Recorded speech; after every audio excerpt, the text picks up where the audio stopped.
Sabadão, meus irmãos e irmãs, que bom poder estar aqui junto com você. Espero que você esteja com saúde e que a semana que passou tenha sido abençoada e iluminada pelo Senhor. Nos confiamos em suas mãos. Em nome do Pai e do Filho e do Espírito Santo. Amém. Vamos rezar juntos então hoje? Evangelho de Mateus, capítulo 10, versículos do 24 ao 33. Naquele tempo disse Jesus aos seus discípulos: o discípulo não está acima do mestre, nem o servo acima do seu senhor. Para o discípulo, basta ser como o seu mestre, e para o servo, ser como o seu senhor. Se o dono da casa eles chamaram de Beelzebu, quanto mais aos seus familiares. Não tenhais medo deles, pois não há nada de encoberto que não seja revelado, e não há nada de escondido que não seja conhecido. O que vos digo na escuridão, dizei-o à luz do dia. O que escutais ao pé do ouvido, proclamai-o sobre os telhados. Não tenhais medo daqueles que matam o corpo, mas não podem matar a alma. Pelo contrário, temei aquele que pode destruir a alma e o corpo no inferno. Não se vendem 2 pardais por algumas moedas? No entanto, nenhum deles cai no chão sem o consentimento do vosso Pai. Quanto a vós, até os cabelos da cabeça estão todos contados. Não tenhais medo. Vós valeis mais do que muitos pardais. Portanto, todo aquele que se declarar ao meu favor diante dos homens, também eu me declararei em favor dele diante do meu Pai que está nos céus. Aquele, porém, que me negar diante dos homens, também eu o negarei diante do meu Pai que está nos céus. Palavra da salvação, glória a vós, Senhor. Meu querido irmão, minha querida irmã, como a palavra de Deus hoje, vai nos iluminando. Jesus vai nos dando um ensinamento central, já que nós estamos vendo a nossa missão enquanto igreja, aí para que nós, na nossa vida, como discípulos, tenhamos coragem de fé, alicerçada com confiança no Pai do céu e na certeza do valor que nós temos diante dele. Você viu, né?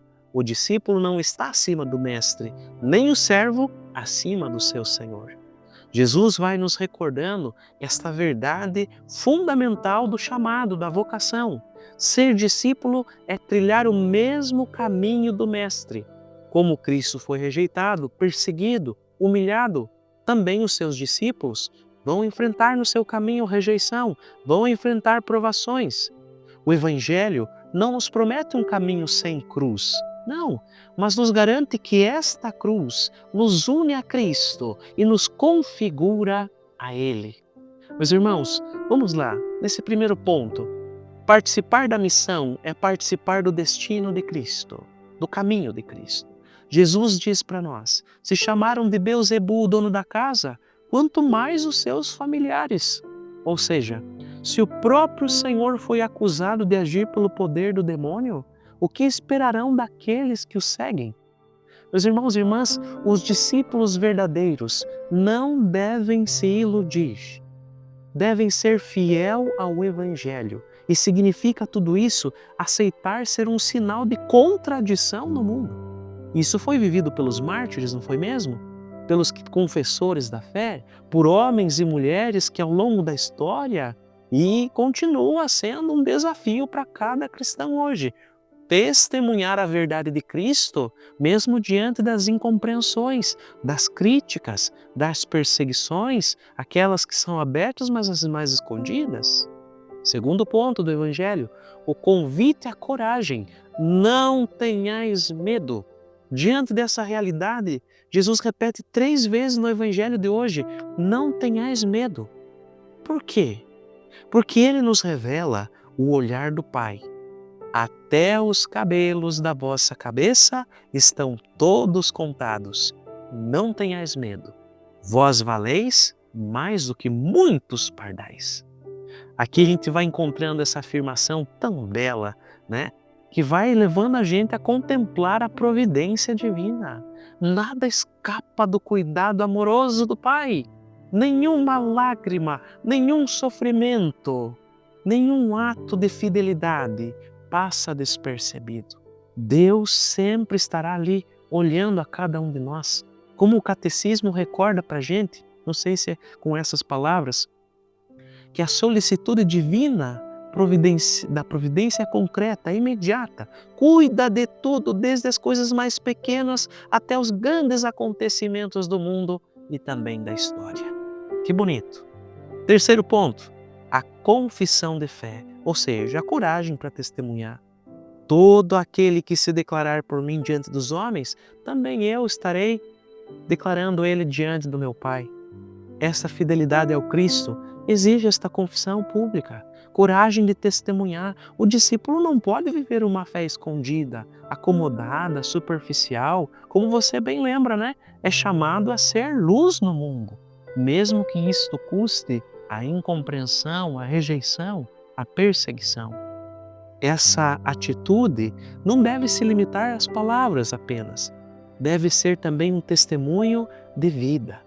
Para todos nós, você e eu, cada um de nós, das nossas imperfeições, buscar melhorar a cada dia, para ter uma vida marcada pela justiça, pela verdade, pela caridade. Uma vida que vai manifestando que Cristo é o Senhor em nossas escolhas, nas nossas atitudes e também nas nossas relações. E assim, meus irmãos, o que de fato hoje esse Evangelho vai provocando a gente? Vai provocando a gente se perguntar, né?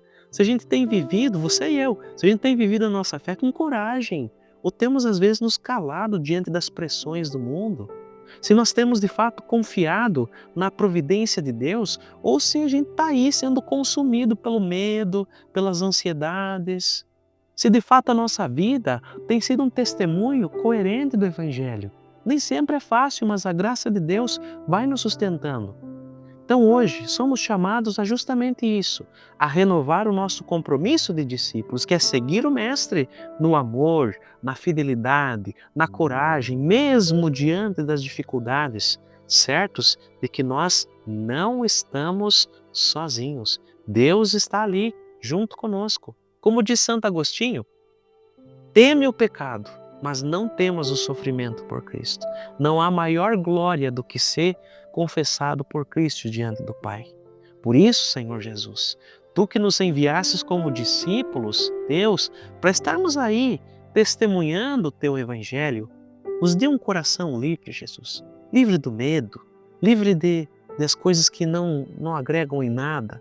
Nos faz ficarmos ainda mais cheios de confiança no Pai, que as nossas palavras, as nossas ações testemunhem o Teu nome diante dos homens e que em tudo nós sejamos fiéis ao Teu chamado.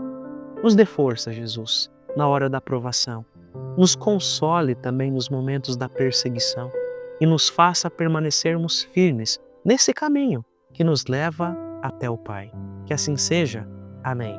Que desça sobre você a bênção do Deus Todo-Poderoso, em nome do Pai, do Filho e do Espírito Santo. Amém. Um grande abraço. Permaneça na paz.